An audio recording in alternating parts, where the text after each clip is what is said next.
नमस्कार दोस्तों, स्वागत है आपका स्पीडी सक्सेस चैनल पे। स्पीडी सक्सेस के आज की इस वीडियो में हम चर्चा करेंगे सम्राट अशोक की। अशोक जो मौर्य वंश का तीसरा शासक बनता है और इसके पहले जो इसके पिताजी जो बिंदुसार रहते हैं और उनके भी पिताजी जो चंद्रगुप्त मौर्य रहते हैं, ये किस तरीके से एक अखंड भारत का सपना संजोए हुए अपने क्षेत्र का विस्तार करते हैं और छोटे छोटे रियासतों को अपने बड़े क्षेत्र में मिलाते हैं, उसकी हमने चर्चा की। आज ये जो अशोक की बात हम करेंगे, इसके नाम के आगे जो मैंने सबसे पहले सम्राट अशोक बोला, उसका एक कारण है। सम्राट अशोक ऐसे ही सम्राट नहीं बन गए, इसने जो अखंड भारत को ऑलमोस्ट कंप्लीट कर दिया था और एक ऐसा शासक बन के उभरा था जो आज तक जिसकी चर्चा करते हैं। और इसकी मतलब शासन प्रणाली या फिर कहा जाए कि इसके जो है मतलब जिस तरीके से नेतृत्व करने का जो दम रखता था और जिस तरीके से नेतृत्व किया भी, उसकी चर्चा पूरे दुनिया के बड़े बड़े शासकों से और तुलनात्मक अध्ययन के तौर पे की जाती है। तो हम सबसे पहले इसमें अशोक के बारे में बताएंगे कि कैसे उसका एक जीवन काल चला था। ये इसका फर्स्ट पार्ट है और इसके सेकंड पार्ट में हम चर्चा करेंगे कि कौन कौन से स्रोत हैं जो अशोक की चर्चा करते हैं और अशोक के बारे में बताते हैं। तो आज इस फर्स्ट पार्ट को देखिए और इसके बाद मैं कुछ समय बाद सेकंड पार्ट लेकर के आऊँगा, उस पार्ट को भी ज़रूर देखिएगा। चलिए शुरू करते हैं आज का वीडियो। देखिए, जैसा कि मैंने बताया, सबसे पहले अशोक का शासनकाल जो है 273 से 232 बीसी तक चला था। शासनकाल का अर्थ मतलब जो है ऐसा नहीं कि 273 मतलब जो 273 में पैदा हुआ शासन किया, मतलब इसका जन्म इस समय का जो है लगभग रहा होगा कि 290 के आसपास। पर ये शासन जब पिता के इसके जो मतलब बिंदुसार की मृत्यु होती है, बिंदुसार के बाद ये राजा बनता है 273 बीसी में। लेकिन यहाँ पर जो मैंने 269 बीसी भी लिया था, तो इसका भी कुछ कारण है। तो चलिए शुरू करते हैं चर्चा। सबसे पहले इसके देखिए, इसकी माता का नाम रहता है सुभद्रांगी और जबकि इनके पिता का नाम रहता है बिंदुसार और इनके दादा का नाम रहता है चंद्रगुप्त मौर्य। और इनके सबसे पहले इनके गुरु बनते हैं आचार्य चाणक्य। आचार्य चाणक्य जिन्होंने जो है मतलब चंद्रगुप्त मौर्य को भी बनाया, आगे चल करके फिर बिंदुसार को थोड़ा बहुत बनाने की कोशिश की है, पर उन पर जो है उनकी माता हेलन का प्रभाव ज़्यादा रहा है। लेकिन जो अशोक जो राजा बनते हैं, अशोक के लिए जो है चाणक्य जो है सबसे ज़्यादा प्रतिबद्ध होते हैं और इसके राजा बनाने के लिए अपनी पूरी एड़ी चोटी का जोर लगा देते हैं। लेकिन चाणक्य इस बार जो है जिस तरीके से चंद्रगुप्त के ऊपर कठोरता रखते हैं, वैसे अशोक के ऊपर नहीं रखे, प्यार से समझाए, क्योंकि अशोक तो ऑलरेडी बहुत ज़्यादा निर्दयी बन के उभरता है, वो चाणक्य को पहले ही पता था। तो खैर यहाँ पर देखिए, एक सिंगल अनुश्रुति मिलती है। सिंगली अनुश्रुति के अनुसार अशोक के 99 भाई थे, जिसमें से वो 100वां नंबर का भाई था। तो अपने 99 भाइयों का वध करके वो सिंहासन पे बैठा था और सिंहासन पे बैठने का समय काल रहता था 273 बीसी। लेकिन 99 भाई में से एक भाई रहता है जो बच जाता है और कलिंग में जाकर के शरण लेता है, जिसको मारने के बाद अपने पूरे साम्राज्य को जो मतलब उथल पुथल हो चुका है, उसको एकजुट करने के लिए जो 4 साल का समय लग जाता है, उसी समय काल के कारण हम अशोक का समय वो शासनकाल 269 से 232 बीसी तक का पढ़ते हैं। ठीक, अब जो है इसके बारे में हम बताते हैं कि जैसे उज्जैनी, यहाँ पर अशोक वहाँ का उज्जैनी का राज्यपाल था। क्या रहता है, जब सबसे पहले हमने पिछले वीडियो में जो चर्चा की, जो राजा बिंदुसार रहता है, बिंदुसार अपने जो एक चेक करने के लिए कि मेरे बाद मेरा उत्तराधिकारी कौन योग्य हो सकता है, बिंदुसार ने तक्षशिला में जो 2 विद्रोह होते हैं, तो 2 में से पहले विद्रोह के लिए सबसे पहले अशोक को भेजता है बिंदुसार कि जाओ वो तक्षशिला का विद्रोह को दमन करो और जो भी दमन कर देगा तक्षशिला के विद्रोह का, मैं उसको अपना राजा बना दूंगा। तो बिंदुसार जो है अशोक को भेज देते हैं। अशोक जाता है और सफलतापूर्वक उस मतलब जो विद्रोह था उसको रोक करके आता है। लेकिन फिर बिंदुसार को जो है मतलब उसकी सौतेली माँ हेलन ने जो है काफ़ी थोड़ा रोका कि भाई इतनी जल्दबाजी मत करो, और फिर एक बार अशोक के हाथ से गद्दी चली जाती है। इससे हमको क्या एक चीज़ सबसे बड़ी बात पता लगती है, जो कि कई बौद्ध मतलब ग्रंथों से भी मालूम पड़ता है कि बिंदुसार कभी नहीं चाहते थे कि अशोक एक सम्राट बने, और बिंदुसार अशोक को हमेशा एक क्षेत्रीय राजा बनाना चाहते थे जो सुशीम के अंडर पे रह करके अपना जो है राज सिंहासन संभाले। यहाँ मैंने सुशीम की बात की, तो एक चीज़ और अपनी त्रुटि को मैं एक्सेप्ट करता हूँ कि पिछले वीडियो में मैंने आपको बताया था कि सुशीम जो है बिंदुसार का जो है सौतेला भाई रहता है, जबकि ऐसा नहीं है। बिंदुसार का जो है सौतेला भाई जो कोई नहीं रहता है, कुछ ग्रंथों में मिलता है सौतेला भाई, एक जेम्स करके नाम का व्यक्ति रहता है, उसका ही सौतेला भाई ये होता है। लेकिन जब जो सुशीम रहता है तो ये बिंदुसार का जो है मतलब पुत्र रहा करता है। और बिंदुसार के पुत्रों की संख्या जो है मतलब वैसे जो 99 रहती है, पर जो सबसे ज़्यादा अगर चर्चा मिलती है तो उसके 3 पुत्रों की चर्चा मिलती है, जिनका नाम रहता है सुसीम, विगताशोक और अशोक। ये 3 लोग रहते हैं। ठीक, देखिए तो जब मैंने बताया कि जो है मतलब अब वो बिंदुसार जो है सबसे पहले जो है मतलब कोशिश कर बताते हैं कि जो भी वहाँ पर उस विद्रोह को रोकेगा तो मैं उसको राजा बना दूंगा, पर जो है ऐसा होता नहीं है, फिर वापस आता है। तो अशोक को कुछ ना कुछ पुरस्कार देना था, तो पुरस्कार के रूप में अशोक को बोल देता कि जाओ आज से हम तुमको उज्जैनी का गवर्नर बनाते हैं या उपराजा बनाते हैं या राज्यपाल बनाते हैं।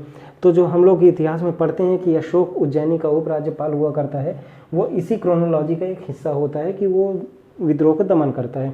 और तक्षशिला के सेकंड जो विद्रोह होता है उसका दमन कौन करता है? उसका दमन करता है सुसीम। ठीक, तो ये जो उज्जैनी का जब उपराज्यपाल बन जाता है तो उसके बाद यहाँ पर कुछ समय बाद आते हुए अब यहाँ पर जो है बिंदुसार का काम यहाँ खत्म होता है। यहाँ पर फिर उज्जैनी जब आ रहा होता है तब रास्ते में एक विदिशा नाम की जगह रहती है, विदिशा नाम के क्षेत्र में यहाँ पर रुकता है कुछ दिन, और यहाँ पर एक ब्राह्मण रहता है श्रेष्ठी, जिनके पुत्री का नाम रहता है देवी। तो ये अशोक ने श्रेष्ठी की पुत्री देवी से विवाह करता है, और कालांतर में इन्हीं के पुत्र और पुत्री होते हैं जिनका नाम रहता है महेंद्र और संघमित्रा। ये चीज़ आपको याद रखना है, ये आपको दोबारा मिलेगा। तो इनसे विवाह करके आगे फिर बढ़ते हैं। यहाँ पर एक विदिशा के बारे में भी एक खासियत बता दें कि विदिशा वो जिला है मध्य प्रदेश का जहाँ से कर्क रेखा गुजरती है। इसके अलावा विदिशा हमारे पूर्व विदेश मंत्री श्रीमती सुषमा स्वराज जी की एक संसदीय क्षेत्र भी रहा है, और सुषमा स्वराज जी से पहले वाजपेयी जी का भी ये संसदीय क्षेत्र रहा है। तो विदिशा कई मायनों में इम्पॉर्टेंट हो जाता है अपने आप में आज भी। उज्जैनी जो रहती है, उज्जैनी एक राजधानी रहती है उज्जैनी, और इसके देश का नाम क्या रहता है? अवंती। अवंती के एक्चुअली 2 राजधानियाँ रहती हैं, एक उज्जैनी तो दूसरी माहिष्मती, पर उज्जैनी ज़्यादा प्रमुख राजधानी रहती है। यहाँ पर कालांतर से जो है धार्मिक दृष्टिकोण से लोग संपन्न रहे हैं, यहाँ पर महाकाल का भी मतलब मंदिर है, तो इसलिए उज्जैनी को ज़्यादा अशोक ने तवज्जो देते हुए यहाँ का राज्यपाल बना हुआ था। तो उज्जैनी के राज्यपाल बनने के बाद एक अब ग्रंथ के बारे में आप अपन चर्चा करेंगे जिसका नाम रहता है दिव्यदान। दिव्यदान के अनुसार अशोक की एक पत्नी का नाम जो है तृष्यरक्षिता रहता है, तृष्यरक्षिता, जबकि कुछ अभिलेख मिलते हैं, उन अभिलेखों के अनुसार अशोक की पत्नी का नाम रहता है करुणावती। करुणावती जिसके एक पुत्र होता है और उस पुत्र का नाम रहता है तीवर, पर इसका चर्चा ज़्यादा हम लोगों को और नहीं मिल पा रहा है। पर जो सबसे ज़्यादा जो है मतलब ऑथेंटिक ग्रंथ है वो बौद्ध धर्म से रिलेटेड है, जिन्होंने महेंद्र और संघमित्रा के बारे में हमको जानकारी दी है। तो अब बात कर लेते हैं कलिंग विजय की। जब हमने कलिंग, ये करुणावती ये कलिंग मतलब राजा की बेटी रहती है। कलिंग देश की चर्चा करेंगे तो ये 261 BC में इसके कलिंग विजय के लिए अशोक जो है अपने साम्राज्य को आगे बढ़ाया था। और ये कलिंग के जो राजा रहते हैं, ये राजा का नाम रहता है खारवेल, और इसके अलावा यहाँ पर मैंने गलत लिखा है, सॉरी, ठीक। और इसके अलावा कलिंग की जो राजधानी रहती है, कलिंग की राजधानी रहती है तोशिला। यहाँ पर जो है अशोक जो है 261 BC में कलिंग को विजय प्राप्त करता है, और इसके बाद जो है उसको कई सारी उपाधियाँ जो मिलती हैं, उनमें से कुछ यहाँ पर मैंने लिखी हैं, तो इसको भी आप जानिए। इसकी एक सबसे प्रमुख उपाधि रहती है देवनाम प्रिय। देवनाम प्रिय मतलब जो है इनकी मतलब जो भगवान के लिए, जो देवताओं को लिए जो सबसे ज़्यादा प्यारे हैं, या फिर ईश्वर को सबसे ज़्यादा मानने वाला, उसके लिए देवनाम प्रिय की उपाधि मिलती है। और ये उपाधियाँ प्रारंभ किसने किया था? ये उपाधि दिया था सबसे पहले बिंदुसार ने, जिसको जो है ये टाइटल को एक्सेप्ट किया था अशोक ने, देवनाम प्रिय। अगर जो पूछा जाएगा कि इसका प्रारंभ किसने किया इस उपाधि का, तो ये बिंदुसार ने इसका प्रारंभ किया था, ठीक। इसके अलावा प्रियदर्शी नाम की भी एक उपाधि मिलती है, जो इसके कुछ ग्रंथों के अनुसार इसके माता के नाम से जो है इसको जो है आगे मिला करता है। अशोक को अशोक वर्धन पुराणों के अनुसार कहा गया है, जबकि उसको और कई ग्रंथ है जिसमें उसको राजा कह करके या फिर राजन कह करके संबोधित किया गया है। अब हम जो बोलते हैं अशोक, अशोक नाम उसको मिला कहाँ हमको? ये नाम की चर्चा कहाँ से शुरू होती है? ये नाम की चर्चा मस्की और गुर्जरा अभिलेखों से इसको मिलती है हमको, जिसके बाद हम इस सबसे प्रामाणिकता के साथ बोलते हैं कि इसका नाम अशोक था। अब अशोक की जो कलिंग विजय है उसकी थोड़ा और ज़्यादा चर्चा करते हैं यहाँ पर, क्योंकि इसी के बाद तो ये एक सारे साम्राज्य को बढ़ाता है और बदलता भी है। 261 BC में कलिंग का युद्ध होता है, जहाँ पर ये बहुत ज़्यादा जो है मतलब इधर उधर मार काट करता है सब। और ये इसका शासनकाल का 8वां वर्ष रहता है। और इसका अगर हम इन्फॉर्मेशन की बात करेंगे तो इसका इन्फॉर्मेशन मिलता है हमको 13वें शिलालेख से। 13वां शिलालेख हमको क्या ज्ञान देता है? 13वां शिलालेख हमको बताता है कि अशोक ने लगभग 1.5 लाख लोगों को बंदी बना दिया था और 1 लाख लोगों से 1 लाख से ज़्यादा लोगों की हत्या करवा दिया था। इसके बाद उसका मन विचलित हो गया और मन विचलित होने के कारण वहाँ पर कुछ जो बौद्ध लोगों को जाते हुए देखता है, जिसके बाद वो सोचता है कि मुझे बौद्ध धर्म अपनाना चाहिए, कुछ उसके बारे में देखना चाहिए। तो वहाँ पर जो है सबसे पहले एकदम पूरा निश्चय कर लेता है कि चलो अब मैं बौद्ध धर्म को मार्ग अपनाऊंगा और इसके अलावा शांति, सामाजिक और सबके ऊपर जो है सद्भाव के विचार रखूँगा। तो यहाँ से जो अशोक ने अब जो प्रतिज्ञा ले ली होती है कि अब मैं कभी भी युद्ध नहीं करूँगा और बौद्ध धर्म को अपनाऊंगा। और साथ में अशोक ने एक धम्म विजय युग की भी शुरुआत की थी। याद रखिएगा, अगर कभी क्वेश्चन आएगा कि धर्म किसने जो चलाया अपने पूरे मतलब साम्राज्य में या जीवन काल में, तो इतिहास में हमको भारत के 2 राजा मिलते हैं जिन्होंने धर्म का प्रचार प्रारंभ किया था। एक का नाम रहता है ये अशोक, जिसको अभी हम पढ़ लिए, तो दूसरे का नाम रहता है अकबर।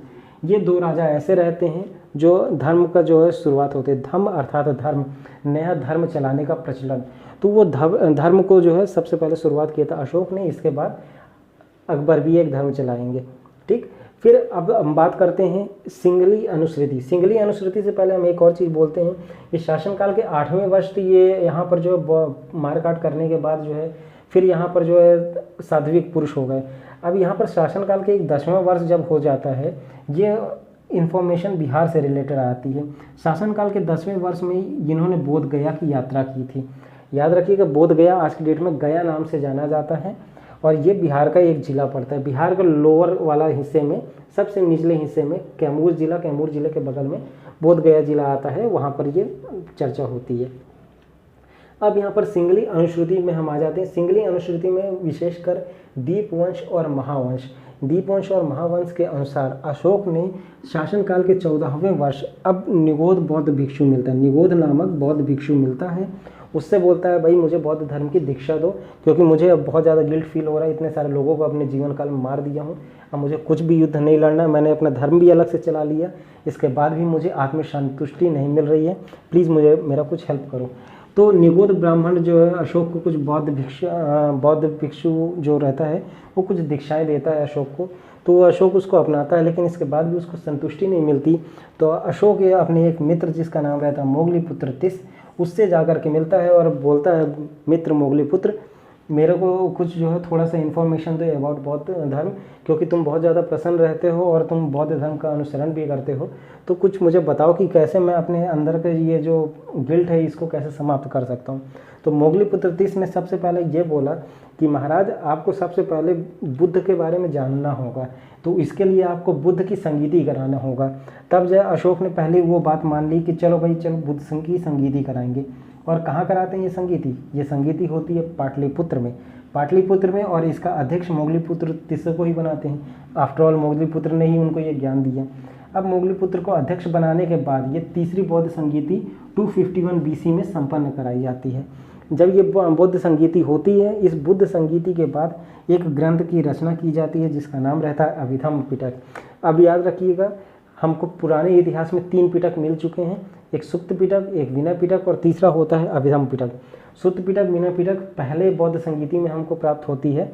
तो अब जो है ये तीनों पिटकों का अब संकलन किया जाएगा। अब इन तीनों पिटकों का जब संकलन होगा तो इनको त्रिपिटक, इंग्लिश में बोला जाए 3 बास्केट, तो ये 3 बास्केट नाम से जाने जाएंगे, इस चीज़ को याद रखिएगा। अब अभिधम्म पिटक जब इन्होंने बना लिया, तब मोगलीपुत्र तिस ने बोला कि भाई जैसे हिंदू धर्म में चलता है कि अब जो है आप मंदिर से आए हैं, आस पड़ोस में प्रसाद वैसे वगैरह बांट दीजिए, उसी तरीके से बौद्ध धर्म में ये बोले कि बौद्ध तो अब जो आपने कर लिया संगीति, अब इस संगीति का प्रचार प्रसार भी कीजिए।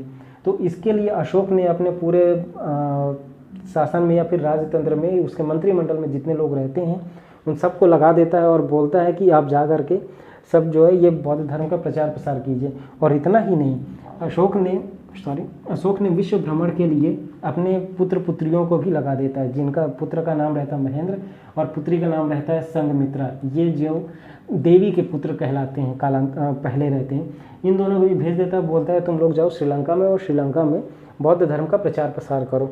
और साथ ही साथ जो उसके मैंने बात की जो मंत्रिमंडल को जो लगा देता है, मंत्रिमंडल में कुछ प्रमुख नाम रहते हैं जो मतलब कुछ प्रमुख डिपार्टमेंट बनते हैं जो इसको देखते हैं। एक धर्म यात्रा का डिपार्टमेंट बनता है, मतलब कि जो बौद्ध धर्म से रिलेटेड जितनी भी जगहें हैं उन सब जगहों को लिए लोग जा सकें उसके लिए प्रेरित करने का एक डिपार्टमेंट बनता है।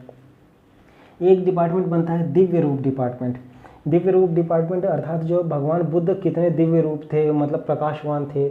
आज की डेट में जैसे हम लोग देखते हैं ना भगवान के पीछे लाइट वाइट जलता रहता है, आशीर्वाद देते हैं तो उनके हाथ से रोशनी बुझाती है, तो वो सब एक दिव्य रूप की प्रदर्शनी लगाने का कार्य भी एक डिपार्टमेंट को दे दिया गया, ये भी काम हुआ। इसके अलावा हम लोगों को अब के समय तक में बहुत सारे धर्म आ चुके थे भारत में, तो अशोक का एक काम ये भी था कि हर एक धर्म को साथ में ले करके हमको बुद्ध धर्म को कैसे सबसे आगे निकालना होगा। इसके लिए एक धर्म महापात्रों का एक संगठन बनाया जहाँ पर अलग अलग धर्म के लोग आए, उनको बुद्ध के बारे में बताया गया, समझाया गया और उनको प्रेरित किया गया कि वो बुद्ध धर्म को भी अपनाएं अपने धर्म के साथ और बुद्ध धर्म का प्रचार प्रसार पूरे देश में करें। तो ये चीज़ जो है की गई यहाँ पर बौद्ध संगीति में। अब बौद्ध संगीति ये सब चीज़ें कर लिए, अब इसके बाद भी अब उनको थोड़ा सा राहत मिली, पर उनको अब और ज़्यादा जिज्ञासा जाग उठी कि हमको और ज़्यादा शांति लाना है मन में। तब अब की बार क्या करते हैं, अब की बार एक बंदे को देखते हैं जिसका नाम रहता है उपगुप्त। ये भी एक बौद्ध भिक्षु रहते हैं। ये कुछ किताबों में ये बताते हैं कि ये उपगुप्त जो है ये आचार्य चाणक्य के थोड़ा सा करीबी रहते हैं। तो उपगुप्त को जब मिलते हैं अशोक, तो उपगुप्त से बोलते हैं कि अब मैं क्या करूं। तो उपगुप्त फाइनली बोलते हैं कि महाराज आप जो है अब अपने घर वर से निकलिए, यहाँ पर इधर उधर घूमिए, बाहर जो खुद जा करके जो है शिक्षा लीजिए। अपने मंत्री लोगों को इधर उधर भेज करके कोई फ़ायदा नहीं होता है। तब अशोक अब जो है धीरे धीरे जो है मतलब बुद्ध धर्म के लिए पूरी तरीके से प्रेरित हो जाते हैं। और ये कुछ बौद्ध ग्रंथों में लिखा है ये कि उपगुप्त ने सबसे ज़्यादा प्रेरित किया अशोक को कि आप जाके बौद्ध धर्म अपनाइए। तो यहाँ पर इसके बाद अशोक कुछ समय शासनकाल के अपने 20वें वर्ष में लुम्बिनी जाते हैं, और लुम्बिनी में जो लुम्बिनी ग्राम नाम की जगह रहती है वहाँ के लोगों को कर मुक्त घोषित कर देते हैं। क्यों? क्योंकि हम जानते हैं कि यहाँ पर बुद्ध से रिलेटेड कोई ख़ास चीज़ है। ये क्या चीज़ है आप कमेंट बॉक्स में बता सकते हैं, ये आपको ही बताना होगा क्योंकि मैंने पिछले वीडियो में ये सारी चीज़ें बता चुकी हैं। तो फिलहाल इस वीडियो में अभी इतना ही। अब हम कुछ अगले वीडियो में जब चर्चा करेंगे तो देखेंगे किस तरीके से बौद्ध धर्म के कई सारे शिलालेख मिलते हैं, और उन शिलालेख अभिलेख या फिर मतलब कई सारे जो एडिक्ट्स मिलते हैं उन सब में किस तरीके से अशोक ने और अपने शासन व्यवस्था को चलाया था, उन सब की चर्चा की जाएगी। इसके अलावा एक इतिहासकार रहते हैं जिनका नाम रहता है, इन इतिहासकार का नाम है H.G. वेल्स। H.G. वेल्स के अनुसार अशोक के लिए उन्होंने एक मतलब शब्द एक लाइन बोली थी। ये समटाइम्स हो सकता है आपको किसी एग्ज़ाम में आ जाए तो ठीक है, अदरवाइज़ नहीं आती है तो फिर कोई बात नहीं। इतिहास के स्तंभों को भरने वाले राजाओं, सम्राटों, धर्माधिकारियों, संत महात्माओं आदि के बीच प्रकाशमान है और आकाश में प्रायः एकाकी तारा की तरह चमकता है। अर्थात जो कितने सारे मतलब धर्म धुरंधर रहते हैं, सम्राट रहते हैं, राजा महाराजा, सितारे और हर चीज़ लोग हैं, उन सब में अगर एक बंदे को देखना होगा तो वो अशोक अलग ही नज़र आते हैं। इसने अपने शासनकाल में क्या नहीं किया, सहिष्णुता रही, एक अच्छा पिता, एक अच्छा पुत्र, एक अच्छा पति बनने की भी कोशिश की, और साथ ही साथ ये अपने युद्ध नीति में पूरी तरीके से निपुण होने के बाद सबसे ज़्यादा शांति का परिचय भी देता रहा। हर तरीके से अव्वल रहा, ऐसा कभी नहीं रहा कि भाई ये कमज़ोर है करके आप शांति का परिचय दिए। पूरी दुनिया को जो है अपने मुट्ठी में करने के बाद भी अशोक ने अब जा कर के शांति का परिचय दिया है। तो ये सारी चीज़ें ये अशोक के लिए कही गई थी। अशोक के बारे में कुछ लिपियां हैं जो अलग अलग एडिक्ट्स पे मिलते हैं, तो ये चीज़ों की हम बात कर लें। जो अशोक के लिए जो ग्रीक, जो यूनानी लिपि की जो हमको मिलती हैं, तो ये अफ़गानिस्तान के कुछ क्षेत्रों में मिलती हैं। ये अफ़गानिस्तान और जो है ज़्यादा यूरोप और अफ्रीका के से जुड़े हुए क्षेत्र हैं, वहाँ पर ये ग्रीक लिपि हमको मिलती है। जबकि अरमेक लिपि जो है अफ़गानिस्तान और पाकिस्तान के आसपास के क्षेत्रों में मिलती है। खरोष्टी लिपि, जिसको पर्शियन लिपि भी कहा जा सकता है, ये उत्तर पश्चिमी पाकिस्तान के क्षेत्रों में मिलती है, जो वर्तमान में उत्तर पश्चिमी पाकिस्तान है वहाँ पर मिलती है। इसके अतिरिक्त जो ब्राह्मण लिपि है रेस्ट ऑफ इंडिया में मिलती है। रेस्ट ऑफ इंडिया अर्थात जो है मतलब पहले तो ये अफ़गानिस्तान, पाकिस्तान, बर्मा, सब तो भारत का हिस्सा होते थे। तो ये जो एक स्पेसिफिक जो एरिया बताया उसके अलावा जितना भी इंडिया का हिस्सा था, यहाँ तक कि श्रीलंका, बांग्लादेश, नेपाल, भूटान, ये सारे एरिया में ब्राह्मणी लिपि चलती है। और कालांतर में इसी ब्राह्मणी लिपि से पाली प्राकृत लिपि भी बन करके उभर के आती है। तो फिलहाल इस वीडियो में इतना ही, जितना मैंने बताया ये तो खैर बहुत ज़्यादा ही हो गया है। कोशिश करिए आप ये जितना भी चीज़ें हैं इस चीज़ को समझ सकिए, क्योंकि अशोक का एक शासनकाल बहुत ज़्यादा इम्पॉर्टेंट रहता है, क्योंकि यही एक लौता राजा हो जाता है जिसका हमको आज की डेट में वास्तविक रूप से बहुत सारी इन्फॉर्मेशन मिलती हैं। और एक और चीज़ भी मतलब बताना बाकी रह गया है, वो मैं अगले वीडियो में जो उसकी चर्चा करूँगा। फिलहाल के लिए इस वीडियो को देखिए और इस चीज़ को याद करिए, ज़्यादा से ज़्यादा हो सके अपने दोस्तों के साथ इस वीडियो को शेयर कीजिए और चैनल को सब्सक्राइब करनी मत भूलिएगा। चलिए फिर मिलते हैं अगले वीडियो में। And have a nice day. जय हिंद, जय भारत।